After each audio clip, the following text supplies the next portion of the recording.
Breaking news coming in top of the hour.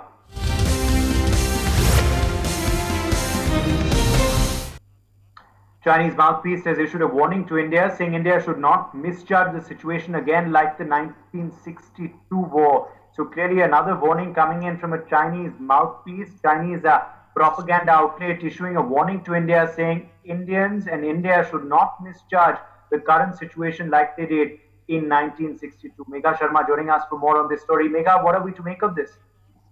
Sir, absolutely. In fact, we need to take a look at what is happening parallelly along the line of actual control, where the Chinese troops, the PLA troops, have now been pushed back after that meeting held with Ajit Doval, the NSA, and the Foreign Minister of China. So on one hand, there is this disengagement that is being showcased by the Chinese. They've gone ahead and released these images, the satellite images, or in fact, there are these satellite images that have been released by the U.S. surveillance agencies as well, which showcase that there has been a massive disengagement that has happened in patrol point 15, patrol point 14, and by tomorrow, if sources are to be believed, they are going to further disengage at patrol point 17 as well. Now, these areas are Galwan and Gogra Hot Springs areas.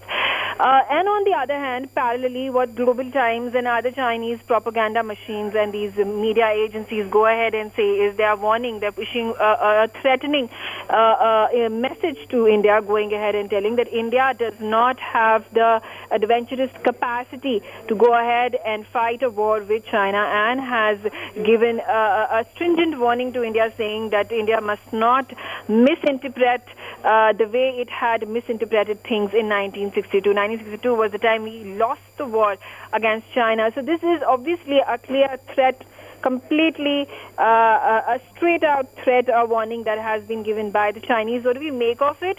On one hand, they are going ahead and further coaxing India, going ahead and saying that India continues to imagine China as its biggest imaginary enemy. On the other hand, it goes ahead says that India must not misinterpret the situation, or it might just go down again in 2020. What happened in a similar fashion? What had happened in 1962. So these are these multiple messages coming across from China, which means that obviously China cannot be trusted militarily, diplomatically as well.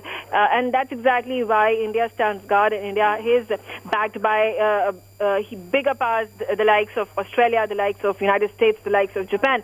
And therefore, India is secure when it comes to the line of actual control, and also when it comes to the global war that is playing out in the South China Sea.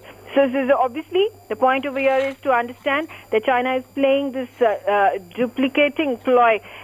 One thing militarily on the ground, and the other thing when it comes to diplomacy. The diplomats going ahead and sending out a message of peace and reconciliation, while its mouthpieces are spreading the message of how China is much more powerful than India, and India needs to not fight the war with China, or else it will lose. So this is the double parallel messaging that China has been conveying to India and the world.